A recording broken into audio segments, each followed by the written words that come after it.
Tapi kalau kita pernah bertanya, kenapa Allah menciptakan tubuh seperti ini? Kenapa tubuh saya bentuknya seperti ini? Kenapa tangan saya seperti ini? Ya, kenapa mata diletakkan di sini? Kenapa telinga diletakkan di sini? Kenapa hidung diletakkan di situ? Kenapa mulut diletakkan di situ? Tidak mungkin tanpa rencana. Dan Allah sendiri yang mengatakan, ya, aku adalah suatu perbenaran yang tersembunyi. Aku ingin agar aku dikenali. Maka aku ciptakan, ya, ciptaan. Karena dengan ciptaan ini, ya, kita bisa mengenali dia. Pertanyaannya, apakah sudah tahu rencana Allah terhadap semua organ tubuh yang kita ciptakan? Sampai sekarang kita belum pernah mempertanyakannya. Kita hidup dalam ketidaksadaran. Kita terus melakukan aktivitas dalam ketidaksadaran. Akibatnya apa? Akibatnya kita pun lupa bahwa sebetulnya sang pencipta menciptakan ciptaan kan untuk kesenangan penciptanya.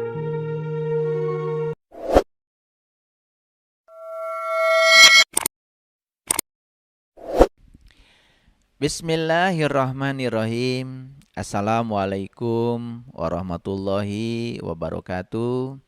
Salam sejahtera untuk kita semua. Om Swastiastu, Namo Buddhaya, salam kebajikan, Sampurasun. Rahayu Sagung Dumadi, semoga seluruh makhluk hidup di semesta ini senantiasa berbahagia. Para sahabat, kita akan melanjutkan episode selanjutnya dari episode Ada Apa Dengan Diriku.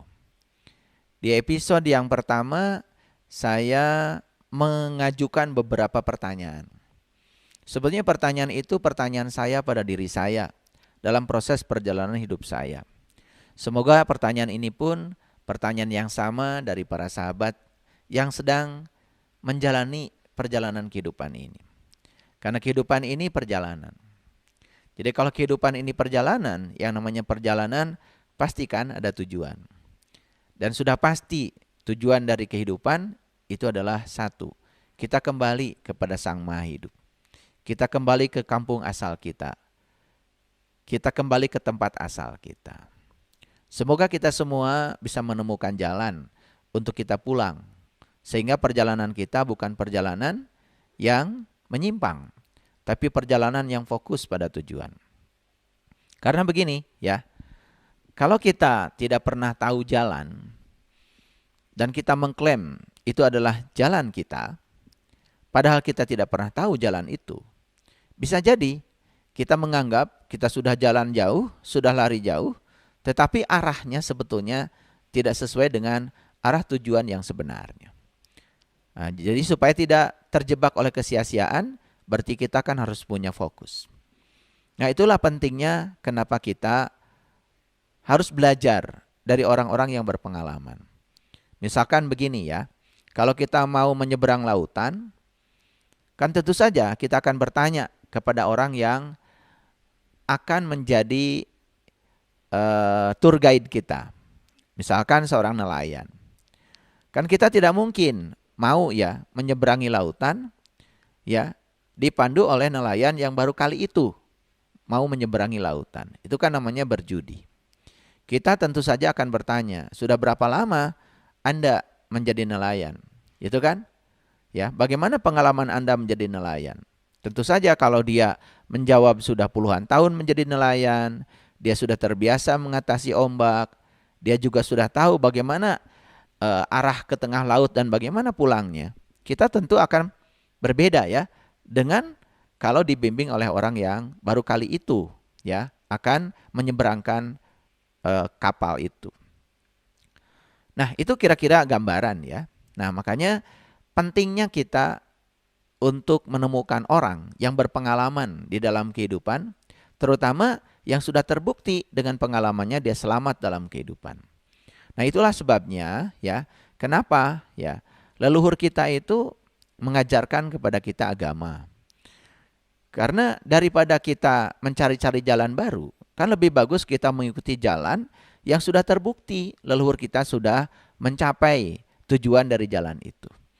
Nah, itulah pentingnya kita beragama. Daripada kita mencari-cari jalan baru, kan lebih bagus kita mencari yang sudah ada, yang sudah terbukti kalau jalan itu mengantarkan para pejalan ke tujuannya.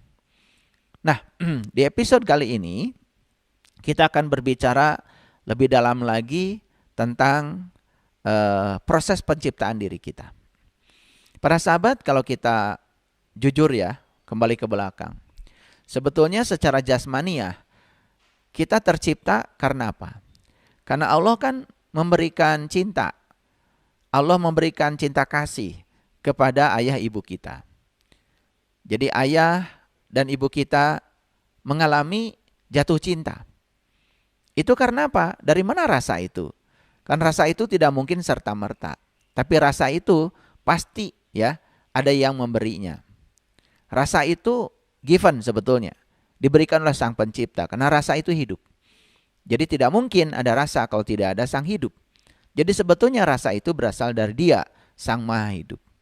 Nah, rasa cinta itu kemudian diberikan pada ayah kita, diberikan pada ibu kita.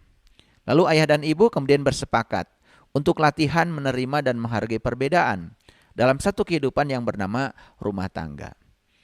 Nah, ketika mereka sudah memutuskan itu, kemudian mereka kan dengan cinta kasih yang diberikan Allah, kemudian mereka berpelukan. Jadi sebetulnya kita semua ini kan hasil buah pelukan.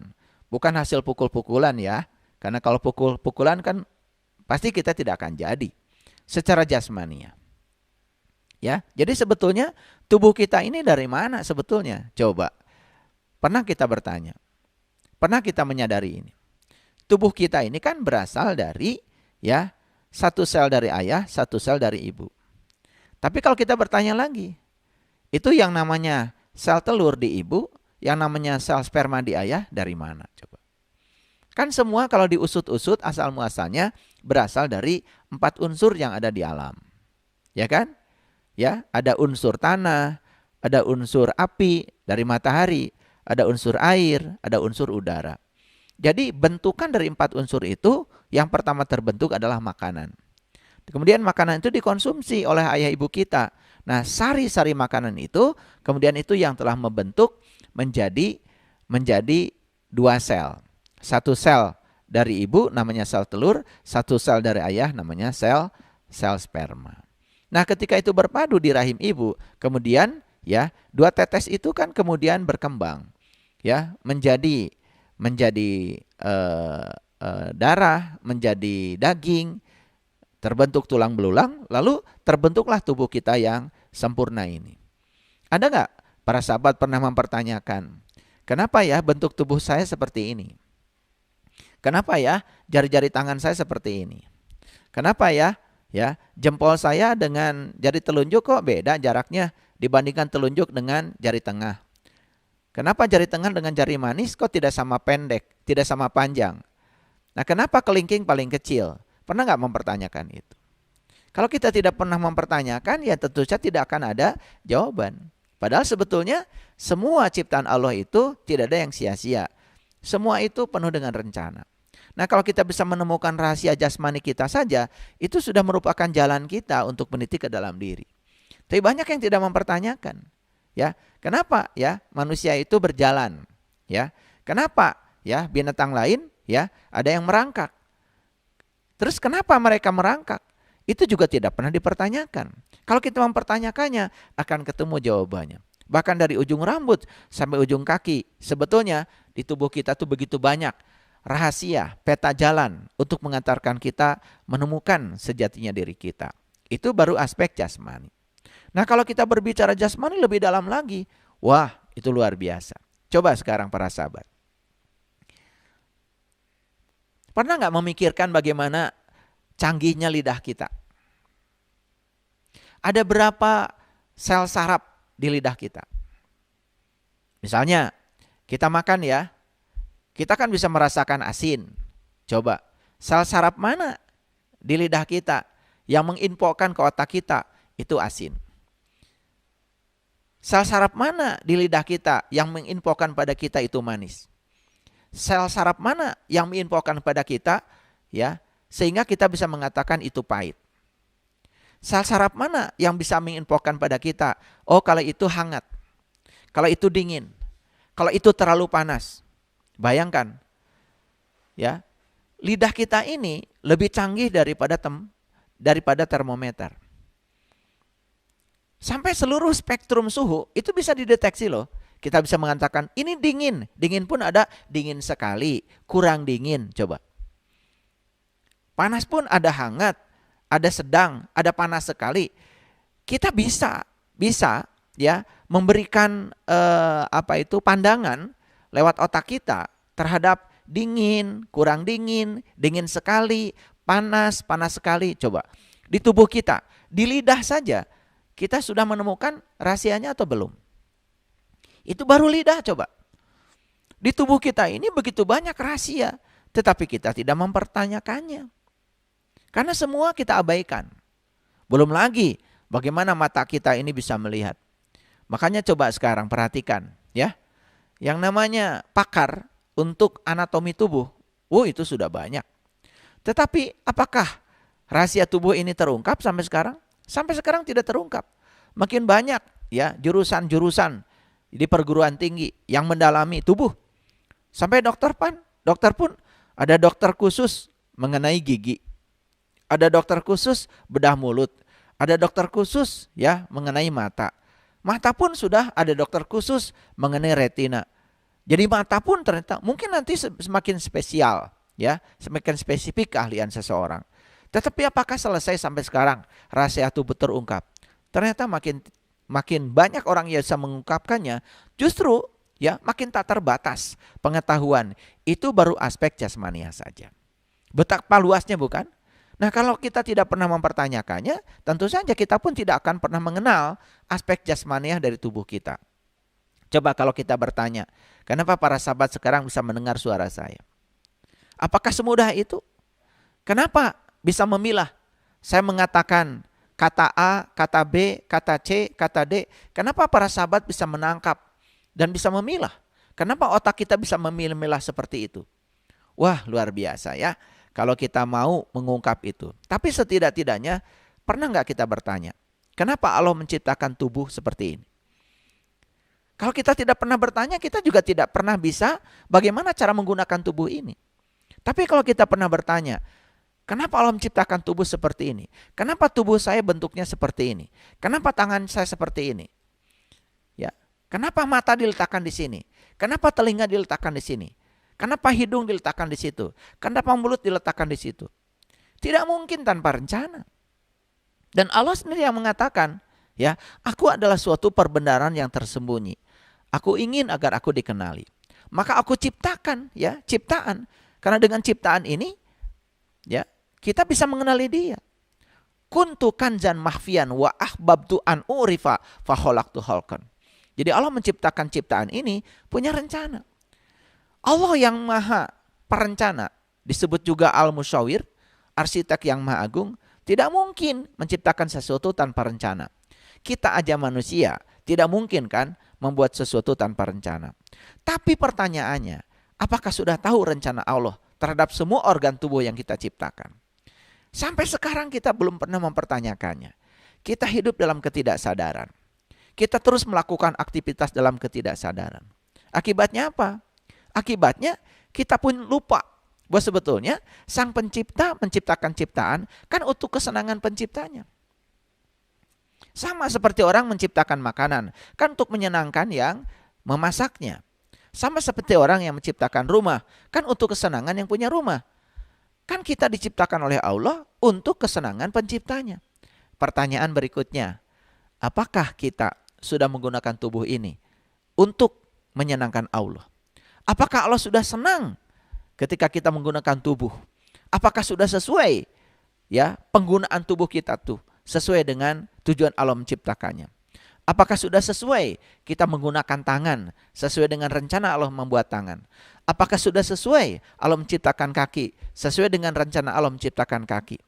Apakah sudah sesuai Allah menciptakan mata sesuai dengan rencana Allah untuk menciptakan mata? Apakah sudah sesuai menggunakan pikiran kita sesuai dengan rencana Allah menciptakan pikiran? Apakah sudah sesuai kita menggunakan telinga kita sesuai dengan rencana Allah menciptakan telinga? Apakah sudah sesuai ya semua organ tubuh kita gunakan sesuai dengan rencana Allah menciptakannya? Itu saja para sahabat di aspek jasmania. Begitu banyak pertanyaan yang belum terungkap. Jadi kalau ada orang yang sombong mengatakan dia sudah tahu segalanya, itu sebetulnya mencerminkan betapa dangkalnya pengetahuan dia. Jadi kalau orang yang sudah dalam pengetahuannya, semakin dalam semakin tidak tahu apa-apa. Jadi banyak pertanyaan. Terus bagaimana kalau saya menggunakan tubuh saya tidak untuk kesenangan penciptanya. Apa yang terjadi dengan saya? Jangan-jangan kesengsaraan hidup saya itu gara-gara saya tidak bisa menggunakan ya semua fasilitas yang Allah ciptakan berbeda dengan rencana Allah menciptakannya. Coba para sahabat, kita membuat rumah. Kan rumah itu ada dapur. Tentu saja tujuan dibuat dapur untuk memasak. Ada ruang tengah, itu untuk berkumpulnya keluarga. Ada taman untuk ya keindahan, di mana di situ ada pohon-pohon yang indah yang bisa kita nikmati. Ada kamar-kamar, ada kamar anak kita, ya, ada kamar utama kita. Banyak kan? Mungkin ada ruang kerja. Coba sekarang, kalau kita meletakkan kompor saja di kamar utama kita, kan sudah tidak sesuai dengan peruntukannya. Apa yang terjadi? Kamar utama yang harusnya untuk kenyamanan, untuk tidur, karena digunakan untuk menyimpan kompor, apalagi digunakan untuk memasak, kan sudah salah penggunaannya. Nah, jangan-jangan organ tubuh kita selama itu salah menggunakannya. Akibatnya apa? Akibatnya ya organ-organ tubuh ini digunakan oleh kita tidak sesuai dengan rencana Allah menciptakannya. Apa yang akan terjadi?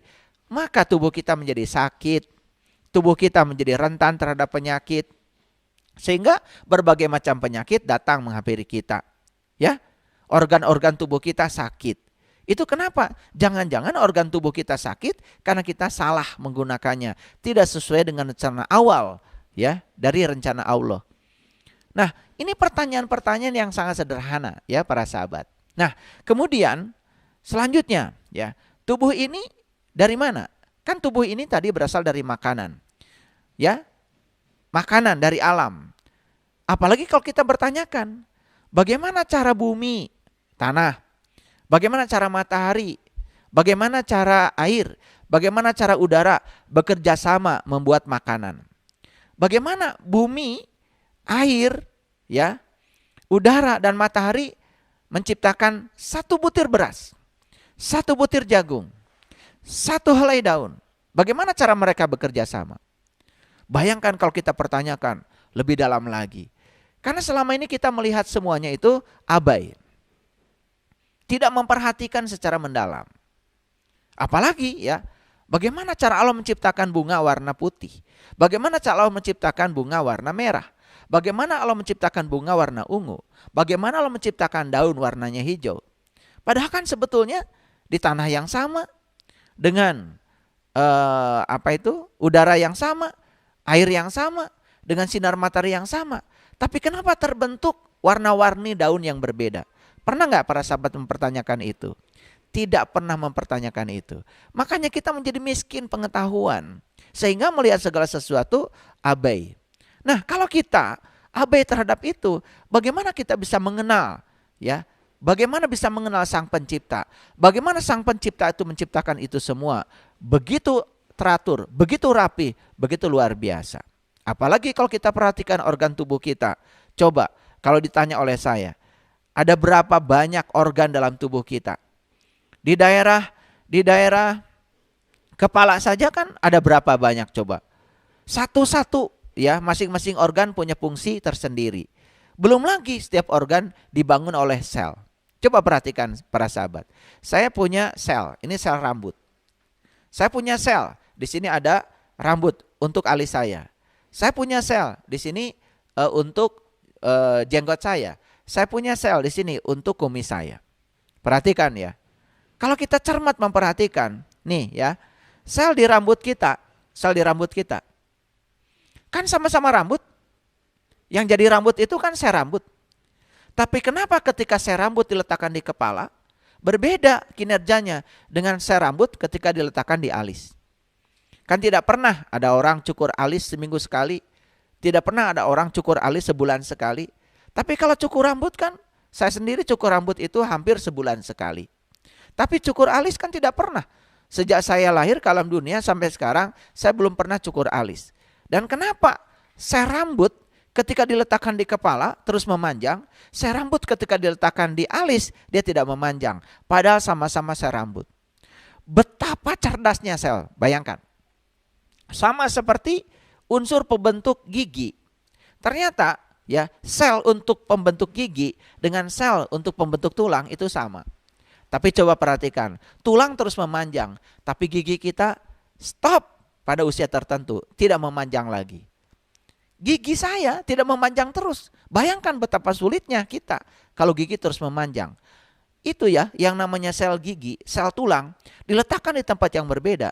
Ternyata dia begitu cerdas. Jadi siapa sesungguhnya sel itu? Apa di dalam sel itu? Timbul lagi pertanyaan yang lebih dalam. Nah, jadi di episode Ada Apa Dengan Diriku ini sebetulnya saya cuma mengajak kepada kita semua betapa luasnya pengetahuan Allah. Jangankan yang ada di alam semesta raya yang tak terbatas.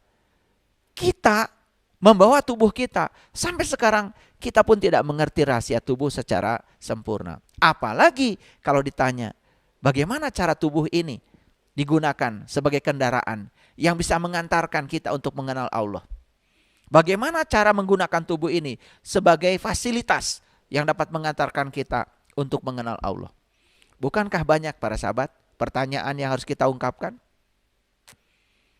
Makanya di dalam episode Ada Apa Dengan Diriku ini, yang namanya juga Ada Apa Dengan Diriku, semoga kita bisa menemukan begitu banyak rahasia. Sampai suatu saat kita akan terdunduk sujud kepada Allah. Kenapa? Betapa selama ini kita sombong, betapa selama ini kita abai, betapa selama ini kita tidak tahu apa-apa. Cuman kita menganggap seakan-akan sudah tahu. Padahal kita itu tidak tahu. Cuman kita tidak tahu bahwa kita tidak tahu. Akibatnya apa? Tidak ada kesempatan untuk mencari tahu. Begitu seseorang mengatakan dirinya sudah tahu, dia akan menjadi orang bodoh. Dia tidak akan pernah dialiri oleh pengetahuan. Tapi begitu seseorang menyadari bahwa saya tidak tahu apa-apa, maka pengetahuan baru akan mengalir kepadanya. Mari kita kosongkan gelas kita agar pengetahuan baru selalu mengalir kepada kita. Dan ini sangat luar biasa. Nah, itu baru aspek jasmaniah. Tidak pernah ya bisa kita ungkap rahasianya lebih dalam. Belum lagi aspek ruhaniah. Bagaimana cara pikiran kita berpikir? Siapa jiwa itu sebetulnya?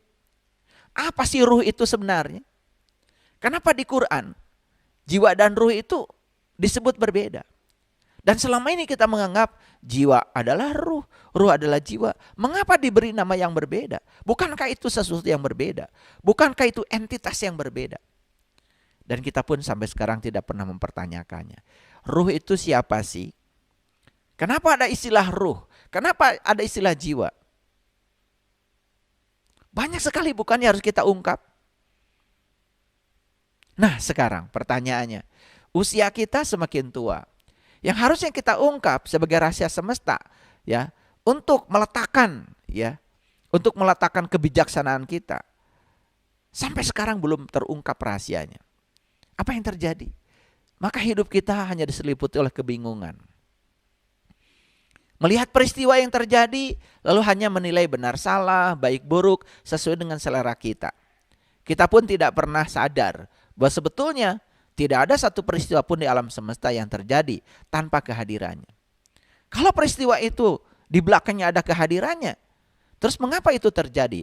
Pesan apa yang hendak disampaikan kepada kita dan mengapa itu terjadi? Banyak bukan? Nah, ketika kita mendapati hal yang berulang dalam hidup, kan itu artinya kita mengalami remedial. Artinya peristiwa yang terjadi itu belum sampai pesannya kepada kita. Maka kita akan terus dihadiri oleh peristiwa yang sama dalam hidup. Sampai kita bisa mengerti apa sesungguhnya dibalik pesan dibalik semua peristiwa itu. Sebelum kita bisa menangkap pesannya, maka peristiwa yang sama akan terjadi berulang-ulang. Sama seperti orang mengalami kejadian yang sama berulang-ulang. Sepanjang kita tidak bisa menangkap pesan di balik kejadian itu, maka kejadian itu akan datang terus berulang, terus berulang, terus berulang. Akan seperti itu sampai kita bisa menangkap pesannya. Kenapa? Karena tidak ada satu peristiwa pun di semesta yang terjadi kebetulan. Semua ada pesan, semua ada pelajaran. Dan dengan cara itulah semesta berbicara kepada kita lewat peristiwa. Tetapi peristiwa demi peristiwa yang terjadi dalam kehidupan kita diabaikan. Kita hanya menendang dan mencengkram. Peristiwa yang sangat menyenangkan kita mencengkram kepadanya. Terhadap peristiwa yang sangat tidak menyenangkan kita menendangnya jauh-jauh. Hanya itu saja yang terjadi dalam kehidupan kita. Apa yang terjadi? Kedewasaan kita tidak berkembang. Sudut pandang kita terhadap peristiwa tidak berkembang. Kesadaran kita tidak meningkat. Kenapa? Karena kita abai terhadap semua yang terjadi. Padahal para sahabat, kalau para sahabat memperhatikan bagaimana bunga itu bisa tercipta di ruang kosong ini. Bagaimana bunga di rumah kita itu bisa ada di ruang kosong ini. Itu saja kalau kita amati, subhanallah.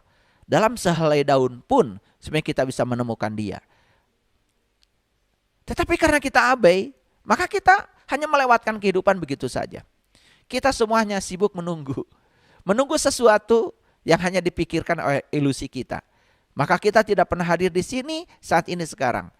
Kita terus menerus bergerak ke depan sampai kita melupakan saat ini. Sehingga apa yang terjadi saat ini kita abaikan. Apa yang terjadi saat ini kita lupakan. Dan kita tidak mendapatkan pesan apapun dari yang terjadi dalam kehidupan kita saat ini. Jadi kalau kita kembali lagi ya. Jadi manusia ini diciptakan oleh Allah untuk menyenangkan Allah. Untuk kesenangan Allah. Makanya ada lagu, ya ada satu lirik lagu yang disampaikan oleh Ebit yang mengatakan bahwa tugas kita di semesta ini membuat Allah tersenyum. Bagaimana caranya membuat Allah tersenyum? Pernah nggak bertanya kepada diri kita, bagaimana caranya membuat Allah tersenyum? Bagaimana caranya membuat Allah bahagia? Bagaimana cara menyenangkan Allah? Pernah nggak mempertanyakan? Tidak dipertanyakan. Makanya kita tidak pernah tahu bagaimana menyenangkan Allah. Saya sering sekali mengutip hadis qudsi tentang dialog Allah dengan Musa. Dan ini mungkin membosankan ya karena sering saya ulang-ulang. Tapi saya tidak pernah bosan mengulangnya karena di sini ada pesan sangat luar biasa. Hai Musa, kenapa ketika aku sakit kamu tidak mengunjungi aku, tidak menjenguk aku? Lalu Musa berkata, bagaimana engkau bisa sakit Tuhan? Lalu Tuhan berfirman, yang sakit itu adalah tetanggamu. Dan kalau kamu menyenangkan tetanggamu, berarti kalau kamu menjenguk tetanggamu, berarti kamu menjenguk aku. Jadi ya, yang sakit itu adalah tetangga kita. Dan Allah menegur Musa, kenapa ketika aku sakit, kamu tidak menjenguk aku? Lalu Musa berkata, bagaimana engkau bisa sakit? Tetanggamu yang sakit. Dan kalau kau menjenguk tetanggamu, berarti kamu menjenguk aku. Itulah cara menyenangkan Allah. Jadi cara menyenangkan Allah itu ternyata dikasih pola oleh Allah. Dengan cara menyenangkan orang-orang yang butuh pertolongan kita. Apakah kita peduli pada orang di sekitar kita? Yang susah, yang butuh pertolongan. Dan kalau kita abai, berarti kita tidak menolong Allah. Berarti kita tidak menyenangkan Allah. Masa iya Allah butuh pertolongan? Jadi cara menolong Allah adalah kita menolong orang-orang yang butuh pertolongan. Menolong makhluk yang butuh pertolongan. Ada pohon yang mengering karena kekurangan air, kita siram, itu menolong Allah. Ada orang yang kesulitan, kita bebaskan kesulitannya, itu menolong Allah. Ada orang yang sedang menderita, kita kurangi penderitaannya, itu menolong Allah. Dan selama ini kita tidak mengerti bagaimana cara menolong Allah. Akibatnya apa? Akibatnya kehidupan kita tidak menentu. Bahkan kita mengklaim seakan-akan kita sudah membela Allah, menolong Allah. Padahal kita tidak berbuat apa-apa terhadap sesama. Makanya Nabi Muhammad kan menyarankan kepada kita lewat hadis-hadisnya. Ya, tidak disebut orang beriman jika dia tidur nyenyak sementara tetangganya tidak bisa tidur karena kelaparan. Justru iman itu tidak diwujudkan dalam bentuk ritual, tapi iman itu diwujudkan dalam bentuk kepedulian kepada sesama. Baik para sahabat, di episode kali ini pertanyaannya adalah apakah kita dalam hidup ini sudah menggunakan semua fasilitas yang Allah titipkan kepada kita untuk kesenangan Allah? Itu pertanyaan yang harus dijawab. Dan kalau kita sudah menggunakan semua fasilitas, baik itu tubuh kita dan segala yang dipinjamkan Allah kepada kita untuk kesenangan Allah, apa yang akan terjadi? Saya percaya ketika kita selaras dengan Allah, maka keberlimpahan akan datang kepada kita. Jangan-jangan semua penderitaan yang datang kepada kita dalam kehidupan kita karena kita terlalu banyak menggunakan fasilitas yang Allah berikan kepada kita bukan untuk kesenangan Allah. Pikiran dengan kecerdasannya tanpa batas hanya digunakan untuk menciptakan kelicikan kepada orang lain. Pikiran dengan segala kecerdasan yang tanpa batas hanya digunakan untuk mensiasati orang lain, hanya digunakan untuk menipu orang lain, hanya digunakan untuk mengambil sebanyak-banyaknya hak orang lain dengan caranya sendiri. Jadi kalau itu yang terjadi, berarti pikiran kita pun tidak digunakan untuk menyenangkan Allah.